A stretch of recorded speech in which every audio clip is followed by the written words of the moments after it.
I prepared, you guys. I prepared. I made notes. What the hell was that? Hello? Oh my God. Predominantly horror, right? Predominantly in the horror genre, right? Is this thing on?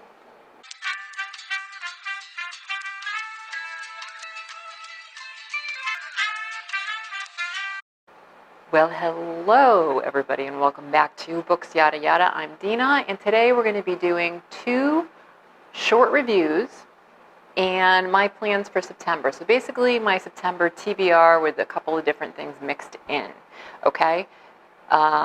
So let's get this show on the road. So the first review I'm doing is a collection of short stories by Bentley Little called Walking Alone.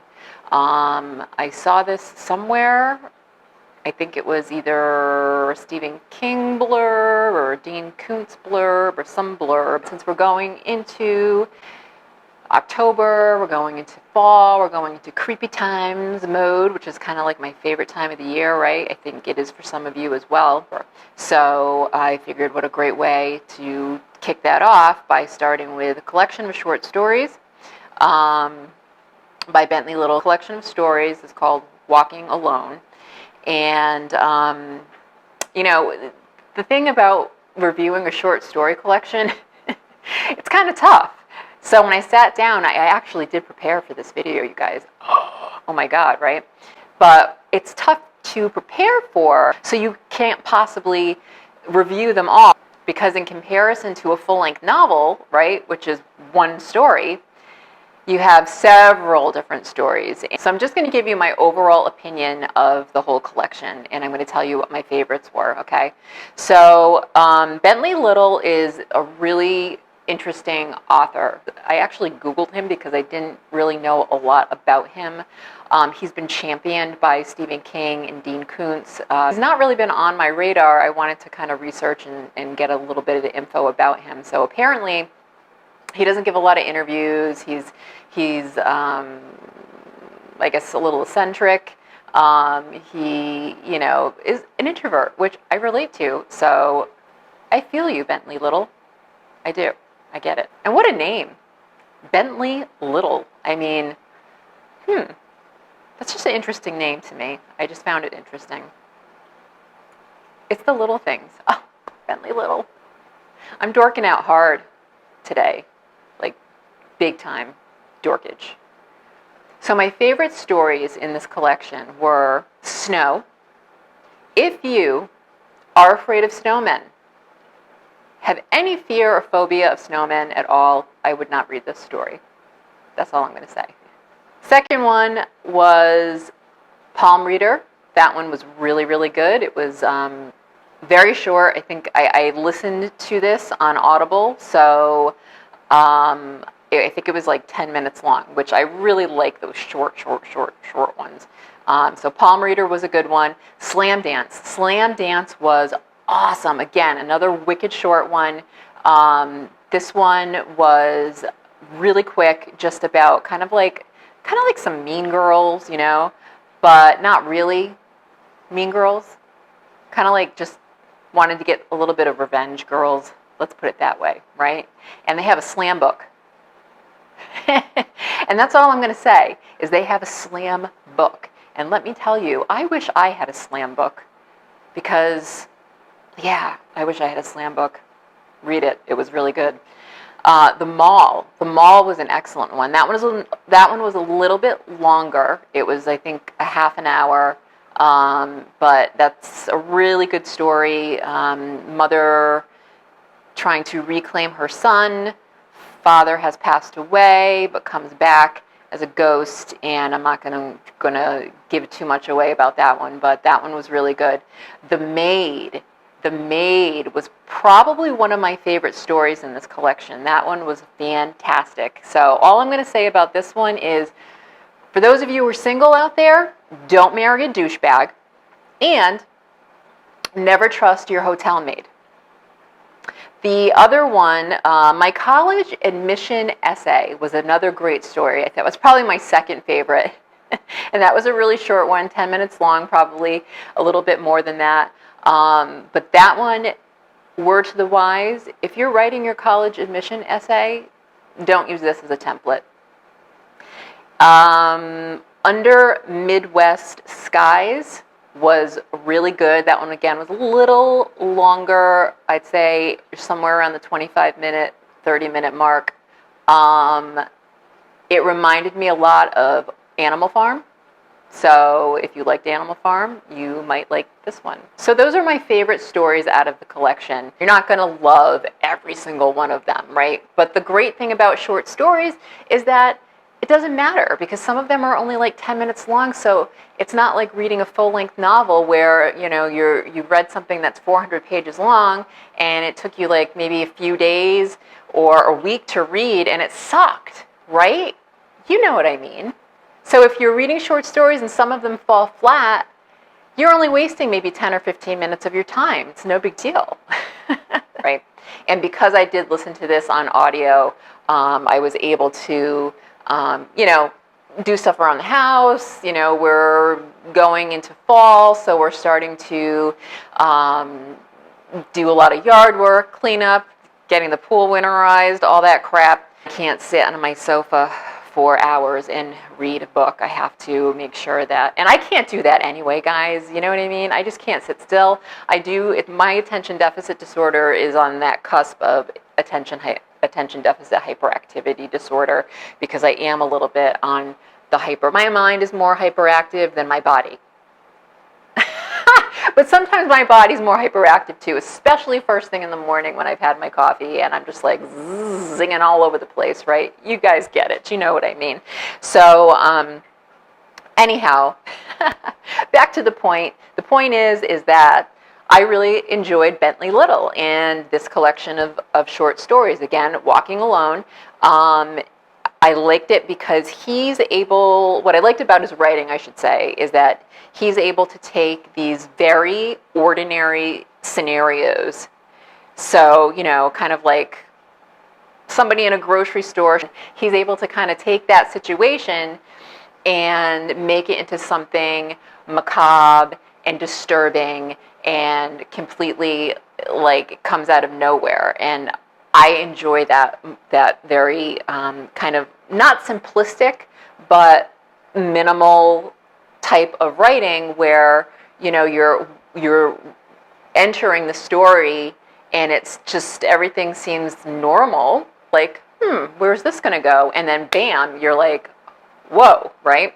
So I appreciated that about Bentley Little's writing, and I hope you do too if you decide to pick up this book, because it is a great way to start the Spooktober-y, the fall, Halloween-y, you know, all of that jazz kind of mood, right? So this is a good one for that. I am going to post the link to it down below. So highly suggest the audio. I did get it on Kindle too, so that I like to read and listen. So I'll post both of those links down there. Okay, so the second book or second short story that I read, because this month is all about short stories, novellas, and audiobooks, audio and Audible originals, okay? So the second one I read was called Snowflake by Ruth Ware. Now, a lot of you probably already have read a lot of Ruth Ware's books. I am not a big fan of Ruth Ware. I've read most of her books, and they all fell flat for me.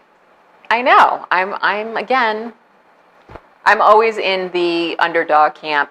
I'm always in the camp of, I just couldn't get into it, right? So the only book that I liked by her was, I believe, her last novel, The Turn of the Key. That one was really good. So I can't say that I don't like all of her books, but the other ones just fell flat for me. But this short story she wrote for Amazon Original, right?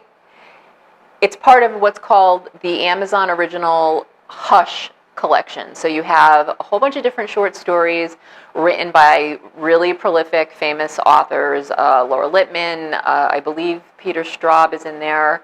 I want to say Lisa Unger. Don't quote me on that. High-profile authors have written short stories for this Hush collection.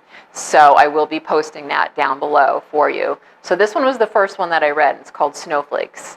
And I'm just going to really quick read the synopsis of that, of Snowflakes. Leah has spent her formative years isolated on a remote island with her family. But their quiet existence, far from the devastated mainland, is cracking. Father, sensing a coming threat, demands that a wall be built. As the stone blockade rises, Father's paranoia escalates. So does Leah's dread, or Leah. I think it's Leah, because it's with an H. Yeah. Leah's dread that the violence the family left behind has found its way to their sanctuary. And it is Leah, because I listened to it, and that's how it's pronounced. I don't know what I'm talking about.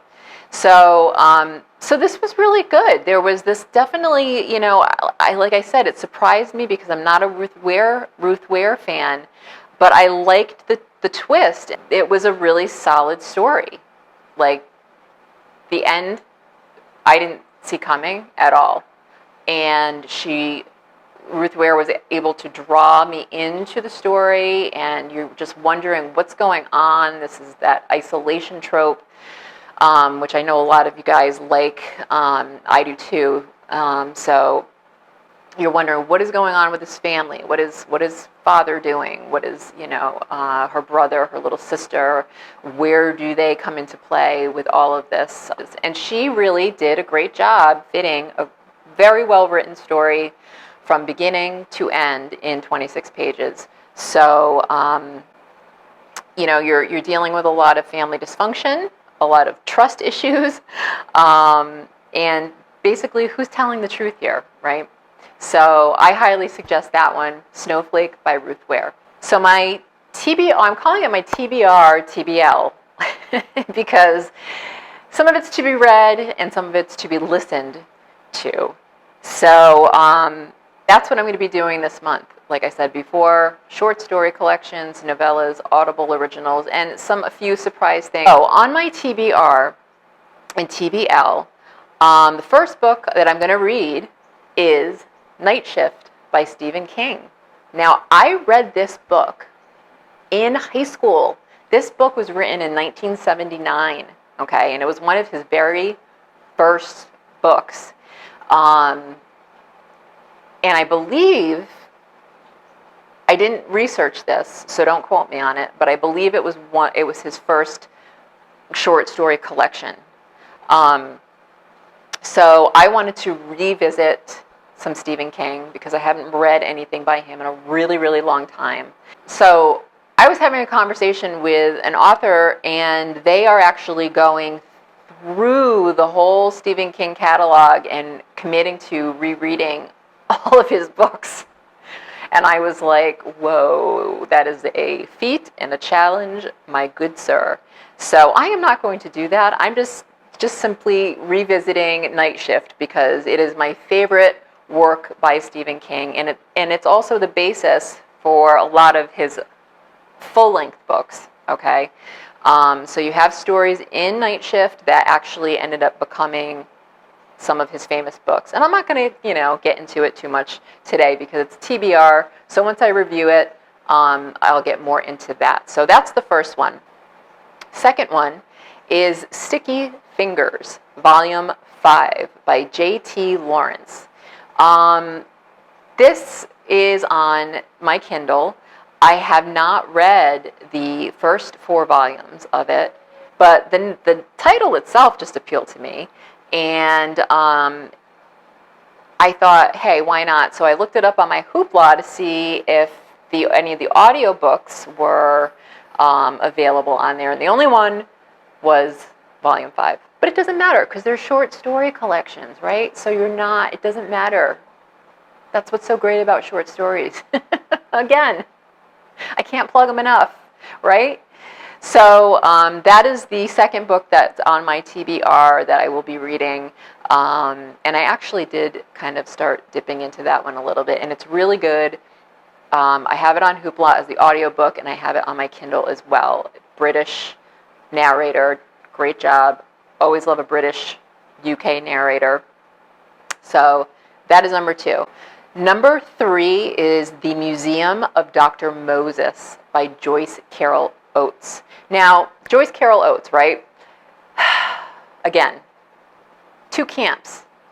People either love her or they hate her, okay? Her writing, not her as a person. And I love her. I love her writing style. It kind of is like a, I don't want to say stream of consciousness type writing, but almost. And I actually really appreciate stream of consciousness writers. You know, Hunter S. Thompson, Jack Kerouac, stream of consciousness writers, and I've always really enjoyed their books and their writing because it just sounds like they're having some kind of crisis, and they're like writing about the crisis as it's happening now, which I think is kind of cool. But anyway, so Joyce Carol Oates, I love the name of this short story collection. This short story collection. And that appealed to me a great deal, and the cover of the book did as well. So I can't wait to read this. So number 4 in my TBR is A Bone to Pick by Melinda Lee. Now this is the second novella in the Widow's Island series. So what this is a series of shorter books, series of novellas that Kendra Elliott and Melinda Lee write, not together, but they write a novella each. Okay, so I think the first one was written by Kendra Elliott, the second one is Melinda Lee, the third one I believe is Melinda Lee, and then the fourth one is Kendra Elliott. So you're getting these different perspectives, you're getting different writing, and I really enjoy that. The first one was great. It takes place in the Pacific Northwest. I feel like it's Puget Sound, somewhere in that area, and it definitely had a great thriller aspect. It's about, I think if you listen to it, 2.5 hours long, but it just gets right to the point. You know, it's a great detective police procedural, trying to find a murderer basically, and I'm waiting basically for, in the future novellas, hopefully in this one, that they're going to tell the backstories, which is what I love about these novellas, is that you kind of are introduced in the first one to the main characters, but then as you read the second, the third, the fourth, so on, then you start getting more of their backstories, and you get a little bit more insight into the characters, and I really enjoy that about novellas, so I'm hoping that one will be good, because the first one was really good. A Bone to Pick, Melinda Lee. All right, number 5, The Lottery and Other Stories by Shirley Jackson. I had to go back. Because I'm doing Stephen King Night Shift, I really wanted to go back and read this again. Again, I read this in high school, and I loved it. I love Shirley Jackson. She was just an amazing writer. And I have the physical copies of Night Shift at The Lottery somewhere in my house, but I know they're probably in a box, unfortunately, because, that's what happens when you read things in high school, and, you can't find them. So I'm hoping that I didn't give them away or unhaul them or anything like that, thinking that I would never reread them, because here I am rereading them. So definitely going to reread The Lottery and Other Stories by Shirley Jackson for sure. The 6th book, I Know You Know Who I Am. I know you know who I am. I hope that's right. I Know You Know Who I Am by Peter Kispert. Now, this book I just heard about. I think it came out somewhere around February of this year. It's about people who tell lies. I love that. I love unreliable narrators. I love when you just don't know where a narrator or a certain character is coming from. You cannot trust them, right? It's that good old Agatha Christie, twist on things where, and Ira Levin did this with Kiss Before Dying, where you know that right off the bat they're not trustworthy, and that you can't believe what they're saying, but you're going on this journey with them, and you kind of want to see where they take you. So that one I'm really looking forward to reading, and it came highly recommended. So I'm hoping that it'll be good. Number 7, One More Thing by B.J. Novak. Now, come on, right? B.J. Novak, how many of you guys love The Office? Right? I love The Office. That is my favorite show. Some people don't get it. Some people do, just like Seinfeld, right? But I love The Office, and I love B.J. Novak. His character Ryan, and he was a writer on that show. He was a producer on that show, and he collaborates a lot with Mindy Kaling, who is hilarious, right? So I thought, it would be great to read a book by him, and short stories especially, since that's my theme of the month. And I kind of wanted to break things. It's not a horror or anything like that, but I kind of thought, well, you know what? I'm going to leave this one towards the end, because if I don't get around to it this month, then I will read it next month. And here comes my husband. Oh, my poor husband. I don't know how he tolerates me. I really don't. I can be such a bitch sometimes. He didn't know I was doing this, so anyway. Marriage. So getting back to the B.J. Novak book, One More Thing. So hopefully I'll get to it this month. Again, it's not scary or anything like that. It's more contemporary stories, but I'm really hoping that I'll be able to read it and let you guys know what I thought about it. Because again, if you're fans of The Office, I hear that it is a must-read. So we'll see what happens with that.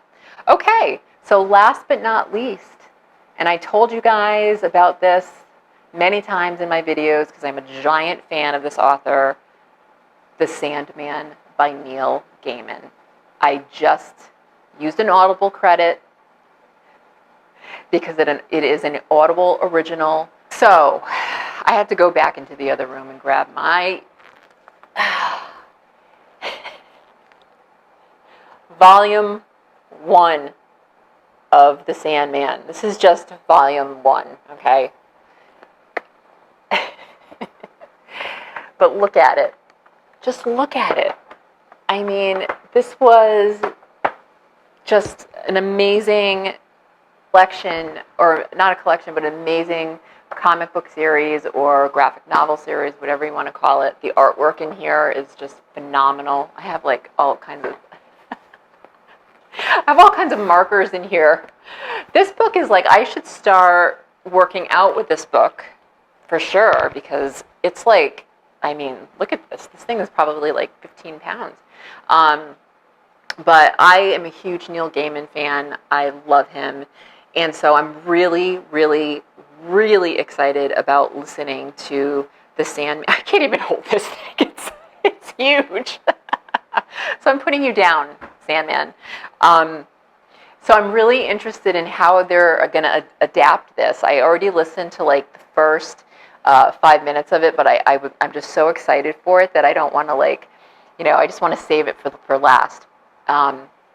So again, I'm just really excited to see what they're going to do with this and how they're going to do it. I guess it's going to be sort of like a radio play kind of thing, like a lot of other Audible originals are, which is really cool because that's, it just gives an extra dimension to the story and the story of the Sandman and Lord Morpheus, right? There is a whole slew of actors that are going to be narrating the different characters in this, and I just am going to pull that up. James McAvoy, right? Great choice. Great choice. I'm not sure who he's playing, but he's going to be narrating in this. Samantha Morton, amazing British actress. Alpha on The Walking Dead. That's Samantha Morton. She is amazing actress. You have Bebe Neuwirth. Who remembers Cheers? Who remembers Lilith? Who remembers Frasier, right? And Lilith, that's Lilith, Bebe Neuwirth. She is a stellar actor. She, from film to the stage, she is just a prolific actor. Andy Serkis, who played Gollum, right, and Schmeagol from Lord of the Rings. And he's just a great actor. He's a great character actor, but he also has, we all know, a phenomenal voice, right? So he will be featured in this. And Michael Sheen, who will be playing, I know, is playing Lucifer in this Audible original. So Michael Sheen, we know from, oh, God, so many things. He's one of my favorite actors. Recently, he was in Good Omens, which is also by Neil Gaiman and Terry Pratchett, and he played the angel.